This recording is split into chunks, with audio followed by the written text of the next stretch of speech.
বাড়ির বউ আর ঝি যাচ্ছে। মানে আমার এই শাড়িটার দাম 2000 টাকা, আর তুমি এরকম একটা সস্তার শাড়ি পরে মন্দিরে যাবে, তাও আবার আমার সাথে? তোমার মান সম্মান না থাকতে পারে, কিন্তু আমার আছে। ও এই কথা, তুই দাঁড়া, আমি এক্ষুনি শাড়িটা বদলে আসছি। এটা ধর।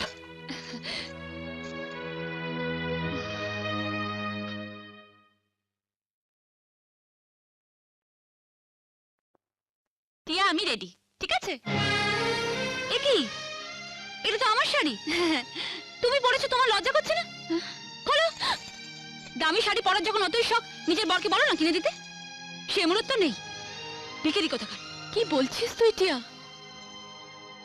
তুই আমি দুই যা, আমরা বোনের মতো। তোর শাড়ি আমি পরবো, আমার শাড়ি তুই পরবি, এটাই তো স্বাভাবিক। থাক দিদি, অনেক হয়েছে।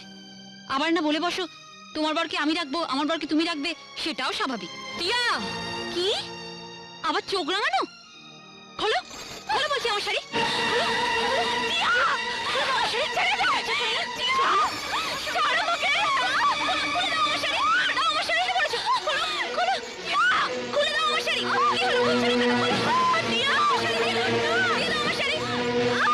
আমি খুলে দিচ্ছি, আমাকে ছেড়ে দে। খোলো, ছেড়ে দে। খোলো আমার শাড়ি। বলেছো। আমি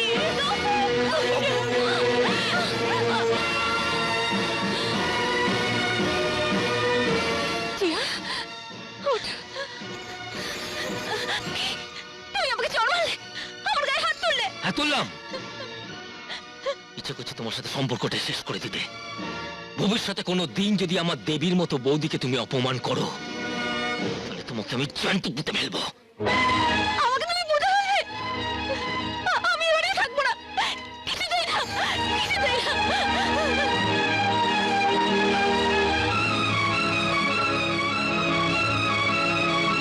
এটা নিবি না? তোর এত দামি শাড়ি। যাচ্ছিস যা টিয়া, কিন্তু একটা কথা মনে রাখিস, শাড়ির চেয়ে অনেক বেশি দামি স্বামী।